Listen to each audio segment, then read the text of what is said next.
Hello everyone, welcome you to another video of Agri Experts Academy. আপোনালোকে ইতিমধ্যে গম পাইছে যে আমাৰ আসাম এগ্ৰিকালচাৰেল ইউনিভাৰ্চিটিটো কমন এন্ট্ৰেন্স টেষ্টৰ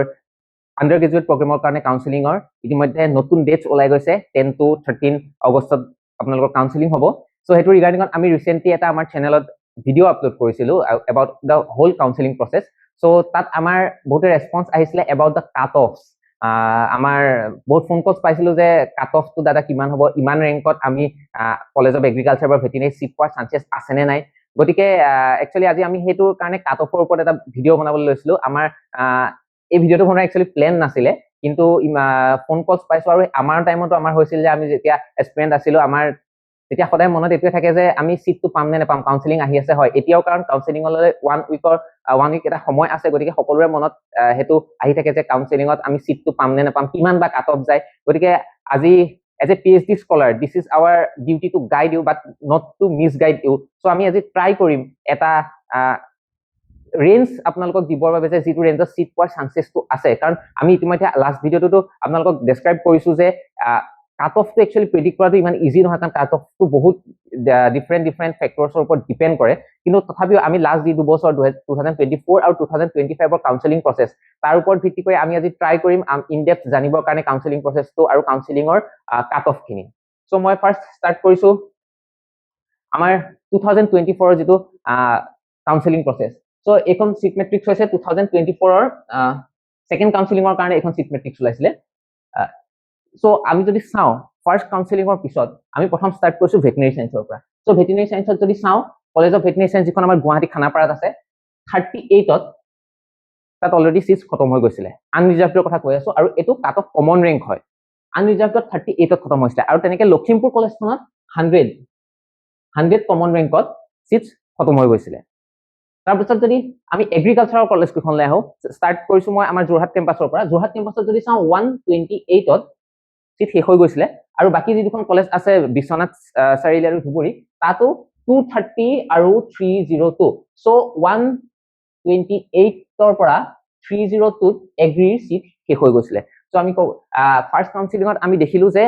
যদি 300ত কাৰোবাৰ সিট আছে ইন 2024 তেওঁলোকে কোনোবা এখন নহয় কোনোবা এখন এগ্ৰিকালচাৰ কলেজ বা ভেটেৰিনাৰী কলেজত সিট পাইছিলে। তাৰপিছত আমি আহিছো ফিচাৰী সায়েন্সলৈ। ফিচাৰী সায়েন্সত যদি চাও 307ত সিট ষ্টুডেন্টে পোৱা দেখা গৈছিলে আৰু তাৰপিছত হৰ্টিকালচাৰত 413 আৰু সেৰিকালচাৰত 472। তেনেকে কমিউনিটি সায়েন্সৰ কলেজত যেটো দুটা ডিগ্ৰী দিয়ে কমিউনিটি সায়েন্স আৰু এফএনডিৰ কাৰণে আছিলে 487 আৰু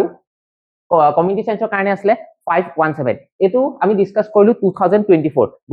যদি আমি সাইড বাই সাইড 2025ৰ যদি আমি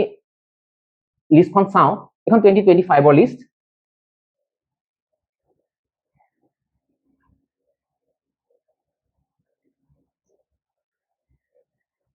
এই 2025ৰ লিষ্টখনত যদি আমি চাও ইয়াত যেটো আমাৰ কলেজ খানাপাৰাৰ যিখন ভেটেৰিনাৰী কলেজ আছে তাত আনৰিজাৰ্ভড 44ত সিট খতম হৈছিলে আৰু যিখন ভেটেৰিনাৰী সায়েন্স আছিল তাত 103। সো আমি যদি ভেটেৰিনাৰী অকল ভেটেৰিনাৰীৰ কাৰণে আমি যদি কাট অফটো চাও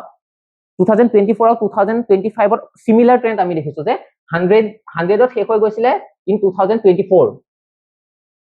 আৰু 2025ত 103। গতিকে যদি আমি ভেটেৰিনাৰী সায়েন্সৰ কথা কও, যদি ৰেংক কমন ৰেংক 100ৰ ভিতৰত আছে ফৰ আনৰিজাৰ্ভ, তেতিয়া ভেটেৰিনাৰীত এটা সিট পোৱাৰ চান্সেস আছে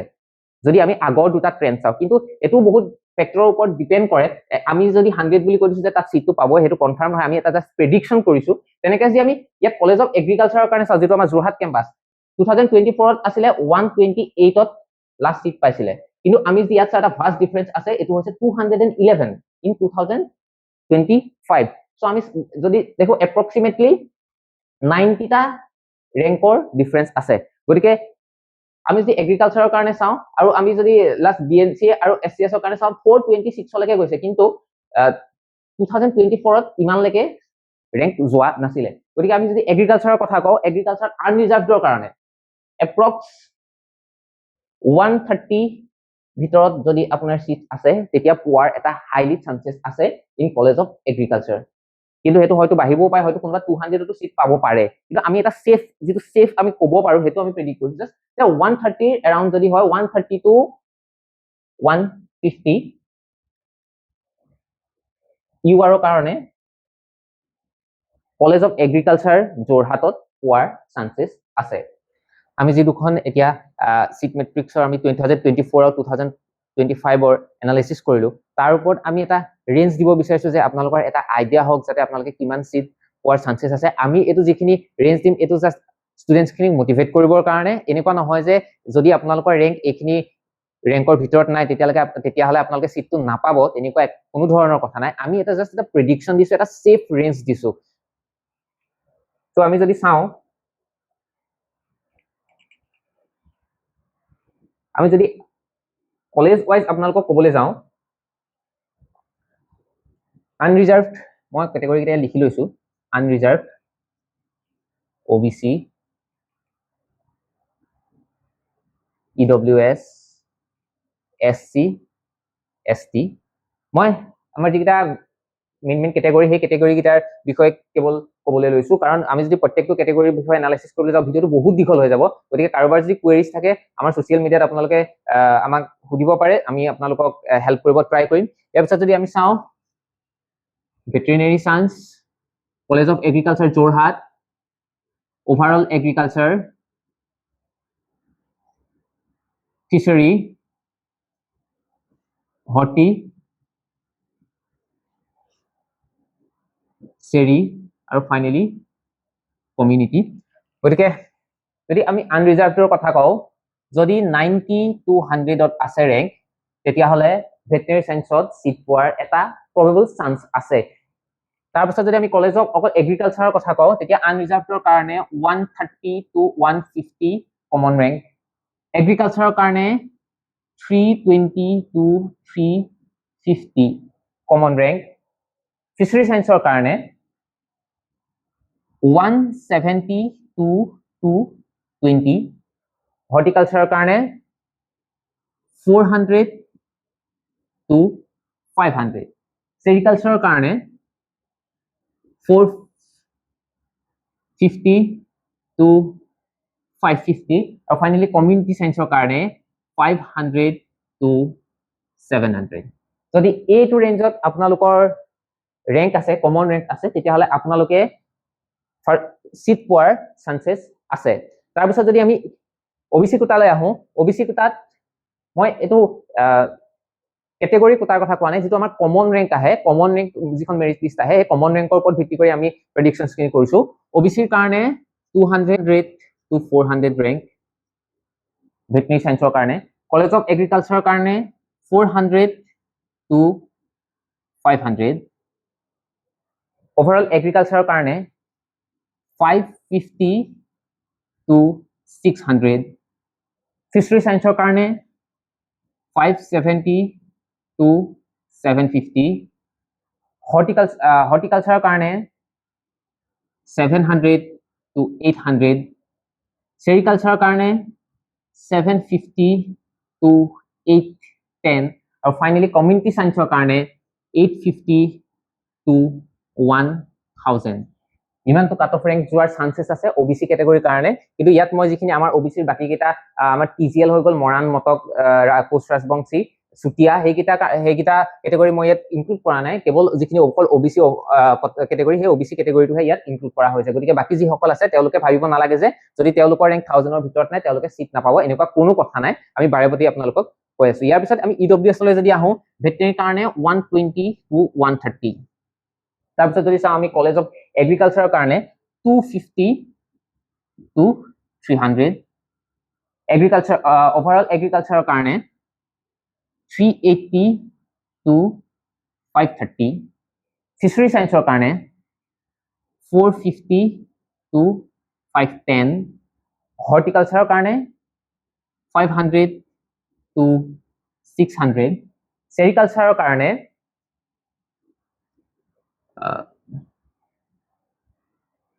680 to 710 আৰু ফাইনেলি কমিউনিটি সায়েন্সৰ কাৰণে 650 to 800। এইটো কমন ৰেংক EWSৰ হোৱাৰ চান্সেছ আছে ইয়াৰ পিছত যদি আমি এছটি ক্যাটাগৰীলৈ আহো ভেটেৰিনাৰী সায়েন্সৰ কাৰণে 300 to 450 তাৰ পিছত যদি আমি চাও কলেজ অফ এগ্ৰিকালচাৰৰ কাৰণে 500 to 600 rank overall agri কাৰণে 700 to 900 rank এই ৰেঞ্জটো বহুত এটা ডাঙৰ ৰেঞ্জ 700 to 900 কিয়নো আমি লাষ্ট 2 বছৰ যদি কাউন্সেলিংটো চাও বহুত এটা ফাৰ্স্ট ডিফাৰেন্স আছে গতিকে আমি 2 বছৰ এনালাইসিস কৰি এটা ৰেংক দিয়াৰ এটা কমন ৰেঞ্জ দিয়াৰ আপোনালোকক চেষ্টা কৰিছো ইয়াৰ পিছত যদি চাও ফিশাৰী সায়েন্সৰ কাৰণে 620 to 750 হৰ্টিকালচাৰৰ কাৰণে 700 to 800 সেৰিকালচাৰৰ কাৰণে 650 to 900 আৰু ফাইনালি কমিউনিটি সায়েন্সৰ কাৰণে 900 to 1050 এটো এটা সেফ ৰেঞ্জ বুলি আপোনালোকে ভাবি ল'ব পাৰে তাৰপিছত যদি আমি এছটিৰ কাৰণে আহো 520 to 600 ভেটেৰিনাৰী সায়েন্সৰ কাৰণে 610 to 670 কলেজ অফ এগ্ৰিকালচাৰৰ কাৰণে 900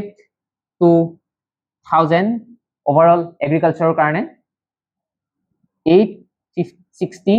to 950 এটো হৈ গল আপোনালোকৰ ফিশাৰী সায়েন্সৰ কাৰণে 1000 to 1120 এটো হৈ গৈছে হৰ্টিকালচাৰৰ কাৰণে সেৰিকালচাৰৰ কাৰণে 950 to 1050 and finally community সায়েন্সৰ কাৰণে 1100 to 1200 so ST up to 1200 লৈকে সিট পোৱাৰ চান্সেছ আছে কিন্তু বাৰেপতি কৈছো এই যিখিনি এখিনি হৈছে এখিনি এটা জাস্ট এটা প্ৰেডিকচন হয় আপোনালোকে যদি ৰেংক ইয়াৰ বাহিৰতো আছে তেতিয়াও এনেকুৱা কথা নহয় যে আপোনালোকে সিট নাপাব আপোনালোকে সিট পোৱাৰ সম্পূৰ্ণ চান্সেছ আছে আৰু যেটো আমাৰ কাউন্সেলিং প্ৰসেসটো এটো কমপ্লিটলি ডিপেন্ড কৰে যিখিনি টপাৰ্স আছে টপাৰ্স খিনিৰ ওপৰত যিখিনি টপাৰ্স থাকিব আপ টু 1 to 50 ৰেংকৰ ভিতৰত আছে তেওঁলোকৰ ওপৰত এটো ডিপেন্ড কৰিব যে এই সিটস খিনি ৰেংক খিনি কেনেকৈ গৈছে হয়তো টপাৰ্স খিনিয়ে যদি প্ৰথমতে অকল কলেজ অফ এগ্ৰিকালচাৰ চুজ কৰে মই ধৰি লৈছো 1 to 50 ৰেংকৰ ষ্টুডেন্টস খিনিয়ে কলেজ অফ এগ্ৰিকালচাৰত পঢ়িব বিচাৰিছে ভেটেৰিনাৰী পঢ়িব খোজা নাই বেলেগ একো পঢ়িব খোজা নাই অকল কলেজ অফ এগ্ৰিকালচাৰ যোৰহাটত লোকে সিট ল'ব বিচাৰিছে গতিকে তেওঁলোকৰ কাৰণে হেতু ওচৰত হেতু অপচন থাকিব যে তেওঁলোকে হেতু এখিনি কলেজ অফ এগ্ৰিকালচাৰ সিট ল'ব পাৰে গতিকে হেখিনি সিট যেতিয়া ফিল আপ হৈ যাব তেতিয়া কিন্তু ইয়াৰ কাট অফটো অটোমেটিক্যালি চেঞ্জ হৈ যাব ইয়াৰ কাট অফটো অটোমেটিক্যালি কমি আহিব হয়তো ভেটেৰিনাৰী যেটো কাট অফ আছিল হেতু কলেজ অফ এগ্ৰিকালচাৰৰ কাট অফ হৈ যাব পাৰে আৰু এগ্ৰিকালচাৰ কাট অফটো ভেটেৰিনাৰীলৈ গুচি যাব পাৰে গতিকে এই গুটেই যেটো কাউন্সেলিং প্ৰসেসটো হয় এই প্ৰসেসটো ডিপেন্ড কৰিব টপাৰ্স খিনিৰ ওপৰত কিমান ষ্টুডেন্টস আহিছে এডমিশন লবৰ কাৰণে কিমান ষ্টুডেন্টসে এডমিশন লৈছে ভেটেৰিনাৰী কলেজত বা এগ্ৰিকালচাৰ কলেজত হেতুৰ ওপৰত ডিপেন্ড কৰি বাকি ষ্টুডেন্টস খিনিৰ কাৰণে সিটস খিনি अवेलेबल থাকিব আৰু যদি ৰেংকটো অলপ পিছত আছে তেতিয়া হলে সেই লাক্সাৰিটো নাথাকিব যে আপোনালোকে চুজ কৰিব পাৰিব আপোনালোকৰ নিজৰ কেম্পাসটো আৰু হয়তো লিমিটেড সিটছৰ কাৰণে আপোনালোকে হয়তো আপোনালোকৰ মন যিখন কলেজৰ মন পছন্দ আছিল হেখন সিটটো নাপাবও পাৰে কিন্তু আমাৰ ফালৰ পৰা এটা সাজেশন থাকিব যদি আপোনালোকে এগ্ৰিকালচাৰই পঢ়িব বিচাৰিছে তেতিয়া হলে ফাৰ্স্ট কাউন্সেলিংত যতে নহক যিখন কলেজতে নহক এটা সিট আপোনালোকে ৰাখি লব যাতে যেতিয়া আপোনালোক নেক্সট কাউন্সেলিংত আহে তেতিয়া আপোনালোকৰ হেতু এটা আপগ্ৰেডেশনৰ এটা চান্সেছ থাকিব এটা তাত আপোনালোকে আকৌ ৰিএডমিশন ল'ব নালাগে এটা মিনিমাল আপগ্ৰেডেশন ফি अराउंड 1500 to 2000 ৰ এটা মিনিমাল আপগ্ৰেডেশন ফি দি পেলাই আপোনালোকে কলেজখন আপগ্ৰেড কৰিব পাৰিব বা কলেজখন চেঞ্জ কৰি ল'ব পাৰিব আৰু যদি আপোনালোকে তাৰ পাছতো আপোনালোকৰ মনৰ পছন্দ কলেজখন নাপায় আৰু আপোনালোকে ভাবে যে মই এগ্ৰিকালচাৰ আৰু নপঢ়ো তেতিয়া হলে আপোনালোকে এডমিশন উইথড্ৰলৰো চান্সেছ আছে হেখিনি ডিটেইলছ যদি আপোনালোকে জানিব বিচাৰে আমাৰ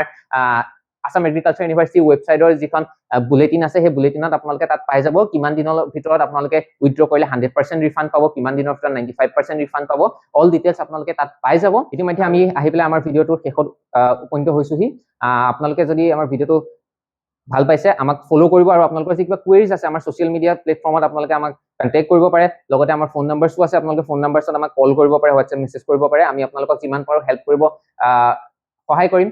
আমি ডিউৰিং দ্য কাউন্সেলিং প্ৰসেস আমি আমাৰ কেম্পাসতে আছো আমি পিএইচডি গুটেইজন পিএইচডি স্কলাৰ আমাৰ কেম্পাসতে আছো যদি কাউন্সেলিংৰ সময়তো আপোনালোকৰ কিবা অসুবিধা আপোনালোকে সন্মুখীন হয় তেতিয়া আপোনালোকে আমাক কন্টাক্ট কৰিব বাবে we are ready to help you and finally best of luck and best wishes for your counselling